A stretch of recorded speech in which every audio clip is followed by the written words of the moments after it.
भगवान राम जी एवं उनके परम भक्त महाबलशाली हनुमान जी के बारे में पूर्ण जानकारी वाल्मीकि रामायण एवं तुलसीकृत रामचरितमानस में ही मिल सकती है।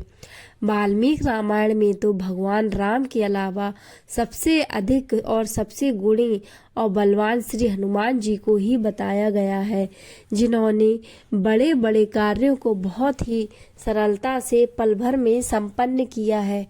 शास्त्रों के अनुसार जाने क्या हनुमान जी वास्तव में बंदर थे या नहीं। जब भी हम हनुमान जी का चित्र देखते हैं तो उसमें वे एक बंदर के रूप में दिखाई देते हैं, जिनकी एक पूंछ भी है। उनके चित्र को देखकर हर किसी के मन में अनेक प्रश्न भी आ सकते हैं, जैसे क्या हनुमान जी वास्तव में बंदर थे, क्या वाकई में उनकी पूंछ लगी हुई थी, इत्यादि। इसका उत्तर वाल्मीकि रामायण में स्पष्ट रूप से मिलता है कि आखिर महाबलशाली परम वीर हनुमान जी आखिर है कौन। बानर कोई जाति विशेष नहीं होता। रामायण में कई स्थानों में हनुमान जी को वानर कहकर संबोधित किया गया है। सामान्य रूप से हम वानर शब्द से यह अभिप्रेत कर लेते हैं कि वानर का अर्थ होता है बंदर, परंतु अगर इस शब्द का विश्लेषण करें तो वानर शब्द का अर्थ होता है वन में उत्पन्न होने वाले अन्न को ग्रहण करने वाला। जैसे पर्वत अर्थात गिरि में रहने वाले और वहाँ का अन्न ग्रहण करने वाले को गिरिजन कहते हैं, उसी प्रकार वन में रहने वाले को वानर कहते हैं। वानर शब्द से किसी योनि विशेष जाति प्रजाति अथवा उपजाति का बोध नहीं होता। हनुमान जी के अलावा सुग्रीव, बाली, अंगद आदि के चित्र में भी हमें उनकी पूंछ लगी हुई दिखाई देती है, परंतु उनकी स्त्रियों के कोई पूंछ नहीं दिखाई देती। नर मादा का ऐसा भेद संसार में किसी भी वर्ग में देखने को नहीं मिलता है।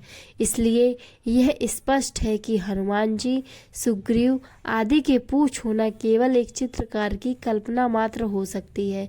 किष्किंधा कांड में एक स्थान पर वर्णन आता है कि जब श्री रामचंद्र जी महाराज की पहली बार ऋष्यमुख पर्वत पर हनुमान जी से भेंट हुई, तब दोनों में परस्पर बातचीत के पश्चात रामचंद्र जी लक्ष्मण से बोले, वह व्यक्ति इस प्रकार परिष्कृत बातें नहीं कर सकता।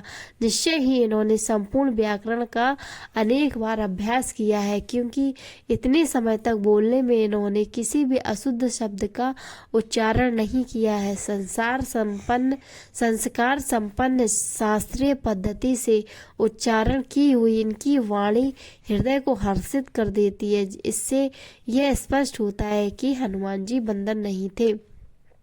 सुंदरकांड में भी एक स्थान पर वर्णन आता है कि जब हनुमान जी अशोक वाटिका में राक्षसियों के बीच में बैठी हुई सीता को अपना परिचय देने से पहले सोचते हैं, यदि द्विजाति मतलब ब्राह्मण, क्षत्रिय, वैश्य के समान परिमार्जित संस्कृत भाषा का प्रयोग करूंगा तो सीता मुझे रावण समझकर भय से संत्रस्त हो जाएंगी। मेरे इस वनवासी रूप को देखकर तथा नागरिक संस्कृत को सुनकर पहले ही राक्षसों से डरी हुई है यह सीता और भयभीत हो जाएंगी। मुझको काम रूपी रावण समझकर भयातुर विशालाक्षी सीता कोलाहल आरंभ कर देंगे। इसलिए मैं सामान्य नागरिक की समान परिमार्जित भाषा का प्रयोग करूंगा। इस प्रमाणों से यह सिद्ध होता है कि हनुमान जी चारों वेद, व्याकरण और संस्कृत सहित अनेक भाषाओं के ज्ञाता भी थे। वाल्मीकि रामायण में हनुमान जी के अलावा वाली पुत्र अंगद को भी अष्टांग बुद्धि से संपन्न, 4 प्रकार के बल से युक्त और राजनीति के 14 गुणों से युक्त बताया गया है। इससे सिद्ध होता है कि कोई इतने गुणों से सुशोभित बंदर कैसे हो सकता है। धन्यवाद।